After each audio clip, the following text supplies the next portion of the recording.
Let's talk about just some border control issues. We were talking about, and you spoke also very passionately about the influx of drugs in South Africa. And this is largely due to our porous borders. We don't have enough scanners. Are you aware of that? Well, I don't see Mom James. Oh, okay. She's here. I know how passionate she is when it comes to the drug issues, which South Africans should really be so. We are under siege, Honorable Member. South Africa is under siege when it comes to these drugs. We have been found as a lucrative market and transit. Let me give you a little bit of a story. In '94, I went for training in London. I was trained in one of the most elite institutions called Scotland Yard. I did my training there. That time I was with Brian. He was in the School of Economics. I was in the Civil College of Safety in London. We were told there, '94, that South Africa is going to be playground of gangsters and drugs. They said there were 3 reasons for that when we were told in Scotland Yard. There were 3 reasons for that. One is our aviation system that will expand to the whole world, so it would be easy. Secondly, is the strength of our currents. They don't mind to use our money. And thirdly, is a banking system that it was easy to move the money and all that. And it has happened exactly that way.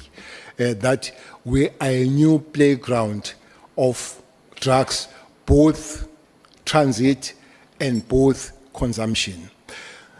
But consumption, unfortunately, they find the market on the poor little child, especially black child, that makes those that live in huge suburbs very much rich.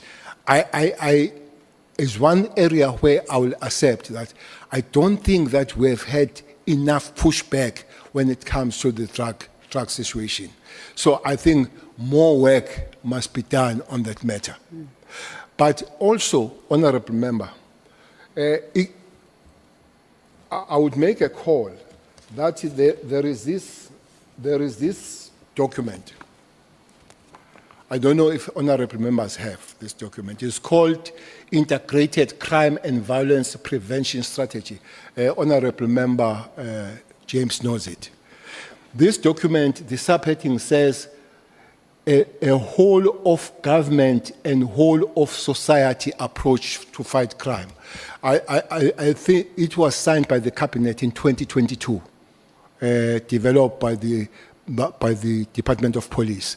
So it would be good to work on it because the drug issue starts with home. It starts with the society. It's the very society that kills our kids, selling them the drugs and all that. It would be good that all of us will work on that matter. But it's one area where I think even our court system are not very hard when it comes to dealing with the drug issues. There is this sad story of Mlife that is going around, of the judge and all that. I think, giving you my opinion, the way we are under siege, as the government, as the security apparatus, as the society, we're not doing well to protect ourselves, especially our kids, from this scourge. The question was specifically asking about scanners at our borders. Do we have enough? Scanners. That can scan drugs and human trafficking, etc. Because no, you also served, there's a... No, we don't. Yeah. No, we don't have. So when you served as the National Commissioner and also as a minister on the, I think it's the Border Management Interministerial IMC? It's PMA. Yeah, and that's headed by the Minister of Home Affairs from what I understand.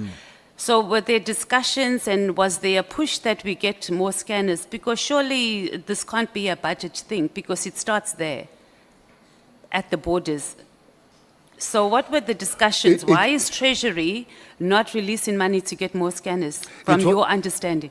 It was raised, not once, for many times, to find those scanners. But as you say, that Treasurer will look at that, and the security cluster coming to it. It will help if we can get more scanners. But I can assure you, that would not stop the drugs coming. We'll have to have the extra method, but it will reduce it as it comes. Drastically, I'm not sure, because one big problem about this thing is the human nature, Honourable Member. It's a human nature. As you are sitting here, everybody asks the question about the Auditor General. Everybody asks the Auditor General, PCKI and all that. You come here, you see the scope and all that. Drug lords and criminals have no Auditor General. They don't have Auditor General. They don't have a budget. They don't have a scope. So the budget of criminality always beats the budget of government. That's why it's important that security cluster is taken as one of the departments to make the country stable. And it is not so at the present moment. Noted, Minister. So Treasury, I think, also just gets the, and I think even members of Parliament and government, we get this thing mixed up because it's Parliament that approves budget. And it's not necessarily Treasury. So I think that's something we as the ad hoc committee must note in our findings, that it can't always be Treasury that dictates what must happen. We are the lawmakers, and when things needs to happen, we need to give instructions and they need to follow through, because their general attitude is that they are the deciding factor on money. But that's just by the way. Let's talk a little bit about, we spoke about, and you spoke quite extensively about the political killings and political party accountability. In your view, what do you think that political parties themselves, and maybe the ANC in particular, since they lead in the number of killings in the political killings, what needs to happen? Because political parties is going to be a permanent feature, and if we're saying that this political killings task team is not something, it must have an end in sight. But political parties are not having an end in sight. Speak to us about what political parties can do in that regard, and then, okay, let's respond to that, and then I'll move to the next question. Well, your opening statement was very correct, that political parties, the latter one of the ANC, I'm not sure about it. This element is more on a local government level. You don't find more of the MPLs being killed, or ourselves, MPs, and is more on the, so which means I had somebody, I can't remember who was to say is linked to tenders. I think it was Honourable Nomvalo yesterday. I don't think so. It could be, but it's more linked on the job opportunities. You know, one thing, this document also speaks about it, Honourable Member, that we'll have to fix in South Africa, is the question of unemployment.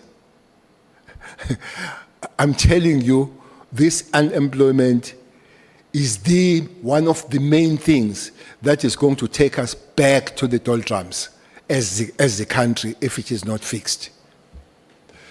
This level of thing is a part of employment. I said yesterday, and I repeat, most of the councillors that are in danger are those ward councillors that are where that particular party is assured of winning. So I know if I remove you, I definitely come in. So it's a part of the job opportunities, which means parties themselves must look at the way they elect